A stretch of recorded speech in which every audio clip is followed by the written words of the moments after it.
եկել էս կետին ենք ասել, բայց հիմա համայնքային ոստիկանության համար ատեստավորման կարգը նոր ենք մտցնում, հա, քանի որ նորա ձևավորվեց ծառայությունը։ Պարոն վարչապետ, ատեստավորումը վերաբերում է բոլոր ուղղություններին։ Պարզապես հետևյալն է խնդիրը, եթե նոր ընդունված կադրի հետ գործ ունենք, կադրը հնարավորություն է ստանում մասնակցելու ատեստավորման process-ին ընդունվելուց հետո 6 ամիս անց։ Քանի որ սա նաև աշխատավարձային քաղաքականության տրամաբանության մեջ գրավչության պակասի խնդիրի առաջ է կանգնեցնում մեզ, մենք ասում ենք հետևյալը. ունենք շուրջ 700 թափուր հաստիկներ, հայտարարում ենք բաց ընդունելություն, եւ թե քաղաքացիական անձինք, թե մեր գործող ծառայողները կարող են մասնակցել այս ընդունելությանը։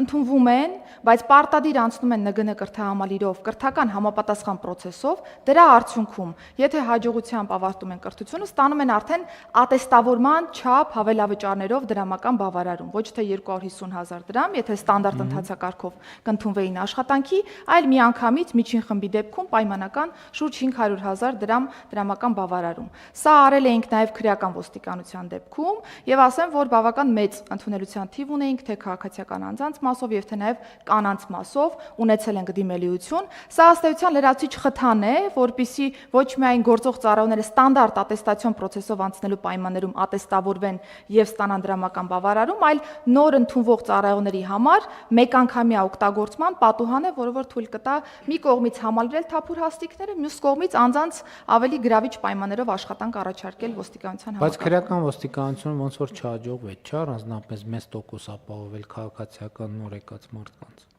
Քրեական ոստիկանության դեպքում շատ մեծ տոկոս չունեցանք, պարոն վարչապետ, բայց ասեմ, որ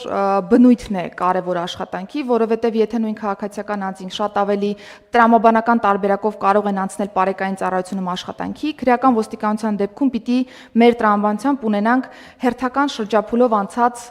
աշխատող որպես այդպիսին պարեկային ծառայություն, հետո համայնքային ոստիկանություն, հետո նաև քրեական ոստիկանություն, եւ առավելապես ընդունելության շրջանակներում ունեցել ենք դիմորդներ, որոնք որ ՏՏ ոլորտում են ունեցել նվաճումներ, այսինքն կիբերհանցավորության դեմ պայքարի վարչությունում կոնկրետ ունեն քաղաքացիական անձինք, որոնք բարեհաջող այս process-ը անցել են ու ընդունվել են աշխատանքի։ Փոքր թիվ ունեցել ենք նաև կանանց եւ տղամարդկանց ստորին օղակներում, այսինքն ստանդարտ քրեական ոստիկանության աշխատանքում ներգրաման, բայց հաշվի ենք առել աշխատանքի բնույթը, որպիսի ցանկացած անձ, ով որ գոնե թե պոտենցիալը ունի քրեական ոստիկանության աշխատանքի, նոր միայն կարողանա անցնել այդտեղ աշխատանքի։ Կարծում եմ համայնքային ոստիկանության ֆունկցիոնալը նկատի ունենալով, որն առավելապես նաև նման է պարեկային ոստիկանության աշխատանքին, կկարողանանք ավելի մեծ թվով քաղաքացիական անձինք ներգրավել եւ նաեւ պահպանում ենք մեր այն սկզբունքը, որ 30%-ը հատկացնելու ենք կանանց տեղերին այս ընդունելության շրջանակներում։ Հիմա Տիկին Սարգսյան, այս փոփոխությունը նշանակում է մարդը օրինակ ենթադրենք հաշվապահ աշխատել, լսում է ինչ որ իմաստով ուզում է փոխի իր աշխատանքը, հիմա մեզ լսում է, ասենք ենթադրենք 47 տարեկան է։ Ինքը հիմա կարա լսում այս ուղերձ իրան վերաբերվում է, որ օրենքի ընդունման ուժի մեջ մտնելուց հետո ինքը կարող է դիմել եւ ծառայության անցնել համայնքային ոստիկանություն եւ այդ կրթական ծրագիրը անցնելուց հետո ինքը արդեն ատեստավորման մակարդակի աշխատավարձ կունենա։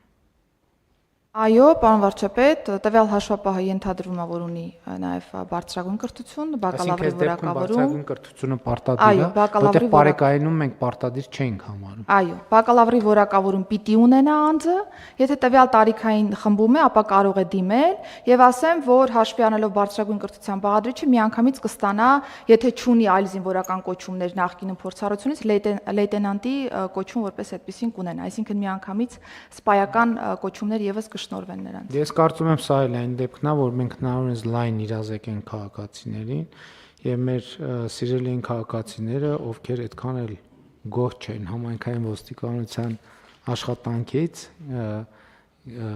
կարող են եւ նաեւ նրանք, ովքեր գոհ են, կարող են դիմել եւ համայնքային ոստիկանություն ծառայության մտնել, որպեսզի իրենցով բարելավեն համայնքային ոստիկանության եւ ընդհանրապես ոստիկանության աշխատանքը։ Շատ լավ այլ դիտարկումներ կան, համեցիկ։ Շնորհակալություն։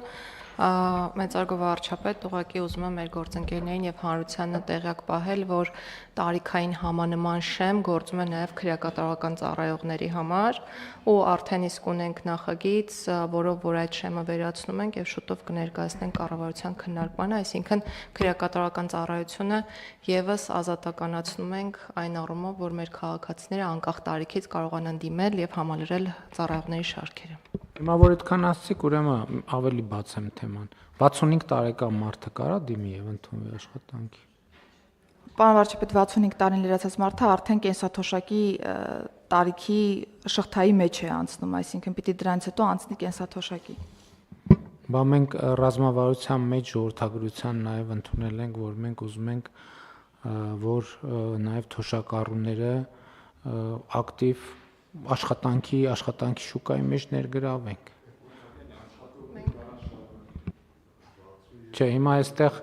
այստեղ որոշակի առանձնահատկություններով է, բայց էլի ասենք օրինակ տեսական հնարավորություն չկա, որ 65 տարեկան մարդը եւ ֆիզիկական եւ մնացած տվյալներով կարա համապատասխանի։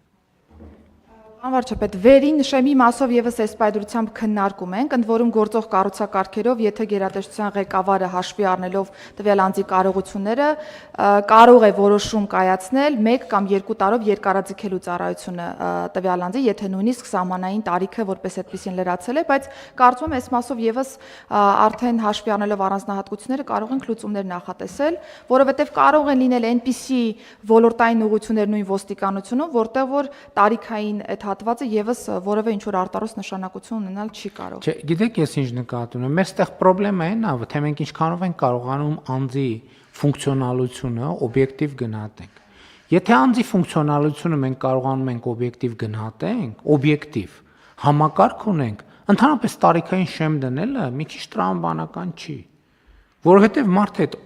ֆունկցիոնալությունը կարա կորցնի 57 տարեկանում, 38, 43, 65, 67, չեմ ուզում ավելի բարձր տարիք ասեմ։ Եվ այստեղ էլ է, մենք բա ժողովրդագրության ռազմավարության մեջ ասում ենք, բա մեր ժողովրդագրական վիճակը հաշվի առնելով, մենք պետք է բան անենք, մարդկանց ներգրավենք։ Հետո գալիս ենք ասում ենք համայնքային ոստիկանությունում այսքան թափուր տեղ ունենք, այնտեղ այնքան թափուր տեղ ունենք, այնտեղ այնքան թափուր տեղ ունենք, եւ մենք աշխատանքի եւ սոցիալական հարցերի նախարարությունում տենց նախագիծ ենք քննարկում, որ եթե թոշակառուները, այսինքն մեխանիզմներ կան, որ թոշակի տարիքի գտնվող մարդկանց անձանց ներգրավելով մենք փորձենք համակարգերը այնպես կառուցել, որպեսզի թոշակի հետաձգման մեխանիզմներ դնենք եւ այդպես շարունակ։ Այսինքն մենք ճկուն պետք է առնենք, եթե ճկուն չլինենք, անընդհատ գալիս ենք նույն բաների մեջ։ Այստեղ իմ հարցը էլի, տեսեք, հիմա ես մտածում եմ, բայց ես համարձակությունից չի հերիքում, ասեմ, եկեք վերջ տենց անենք, որովհետեւ ես էլի հարց եմ, մենք անձի ֆունկցիոնալությունը կարողանալու ենք օբյեկտիվ գնահատենք եւ արդյոք չի ստացվելու, որ դա էլ է խնդրեմ, որ մենք պոտենցիալ ունեցող թոշակ տարիքով ֆունկցիոնալություն ունեցող մարդուն չգնահատենք, չներգրավենք, բայց ուրիշ ռիսկ էլ կա, որ ֆունկցիոնալություն չունեցող մարդուն անընդհատ պահենք եւ դրա արդյունքում մեր ծառայությունների մեջ ճեղքեր առաջանան։ Այսինքն համենա ու ես առաջարկում եմ մենք այս թեմայի մասին էլի երկար մտածենք, հասկանանք, բայց իրոք դա ըտեղից բխում է։ Հիմա պարոն Մկրտչյանին հնարավորություն տանք, որովհետև ժողովրդագրության ռազմավարության հետ ես հիշում եմ, սա կարմիր թելով այս միտքը անցնում էր, որ մենք պետքա այդ պոտենցիալը օգտագործելու մեխանիզմներ ներդնենք։ Մեծարգո վարչապետ, ճիշտ եք, ժողովրդագրության հիմնասյուներից մեկը հենց ակտիվ ծերության ծրագրեր իրականացնելն է, որովհետև հաշվի առնելով մեր բնակչության կառուցվածքը եւ առաջիկայում Մեղություն այս մեր քննարկման համատեքստում ծերություն բառը ոնց որ սխալ են կարևոր տեղ դրել են։ Մենք ավակ սերունդ ենք օգտագործում, բայց իբրև ակտիվ ծերության ապահովման տրամաբանությամբ, բայց ասեմ, որ նույն ժողովրդագրության ռազմավարությունից բխելով մենք մինչև ժողովրդագրության ռազմավարության հաստատումը մենք աշխատանքային օրենսգրքում փոփոխություն իրականացրեցինք մասնավորի համար եւ ասացինք, որ կենսաթոշակային տարիքի հիմքով այլևս իրավունք չունի գործատուն մարդուն աշխատանքից ազատել։ Աշխատանքային պայմանագրով, եթե նույն 65+-ի 65+ տարիքի գտնվող մեր հայրենակիցները իրենք իրենց աշխատանքային պարտականությունները կարողանում են հավուր պատշաճի իրականացնել եւ գործատուն դա գնահատում է, այսինքն ֆունկցիոնալությունը,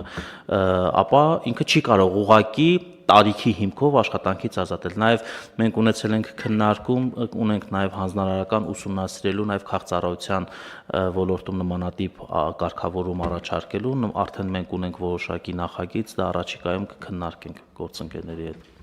Բայց իսկապես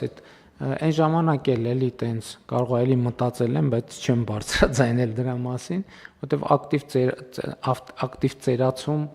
այդ արտահայտությունը հիմա կոնկրետ մեր այս քննարկման մեջ չի տեղավորվում։ Գուցե իմաստ ունի այդ բառը փոխարինել ուրիշ բառով, այլ տերմին մտածել դրա համար,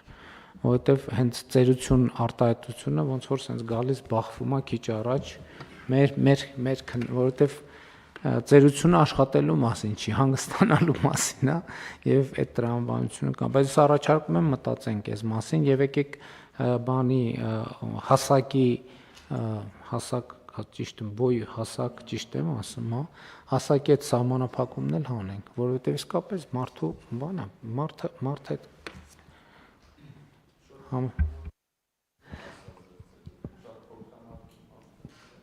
չաղը ո՞նց է վնասազերծելու։ Հա? Ոնց է վազելու բանի հանցագործի հետևից։ Ոնց է թող մեկը բացատրի, ես ուղղակի չեմ ուզում էլի բան անեմ, մեկ ասենք տենց հիմա բոլոր փաստաթղթերով կա, որ իրանք բանի ֆիզիկական պատրաստության բաները անցել են, հա եկեք հիմա բոլորով վեր կենանք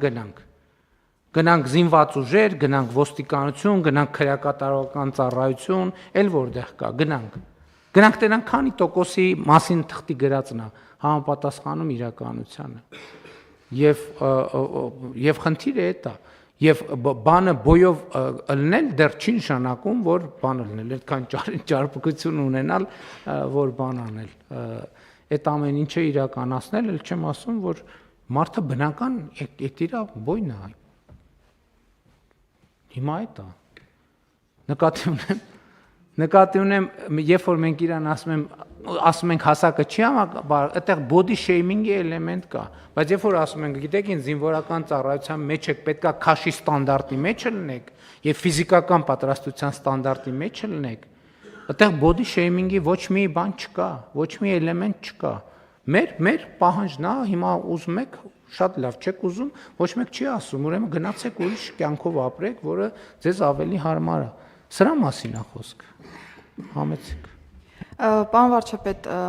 լիովին կիսելով ձեր մտքերը մի քանի դիտարկում եմ ուզում անել։ Ընդհանուր առմամբ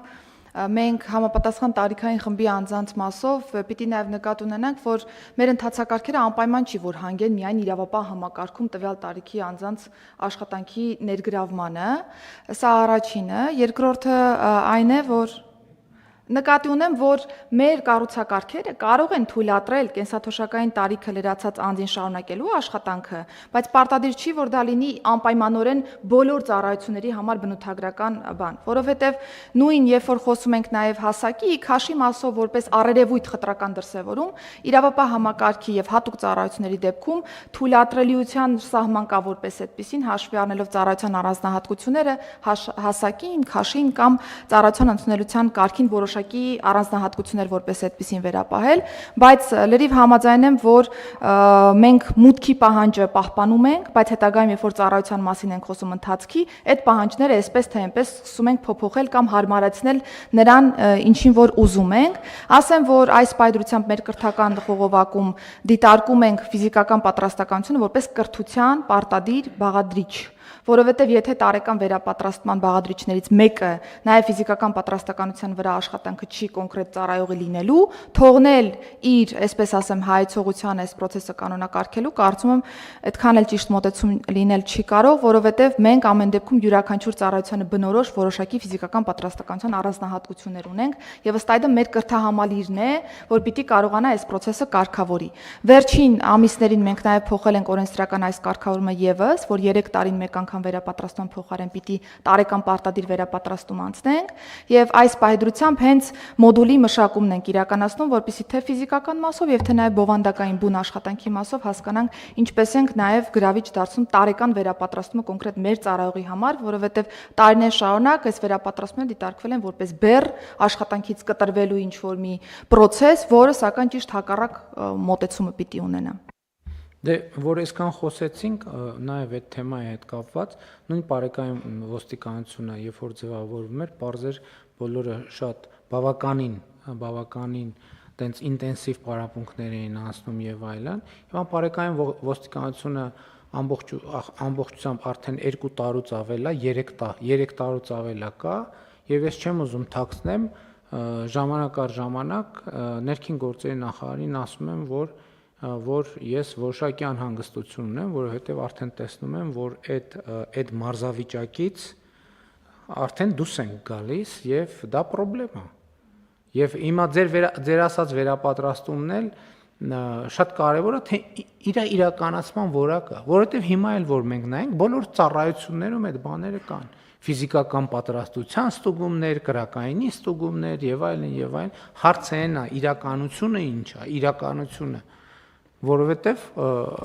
այդ խնդրեմը կա։ Պարոն Սարգսյան, ես ճիշտ եմ հիշում, որ մենք բանակում էլ պայմանագրային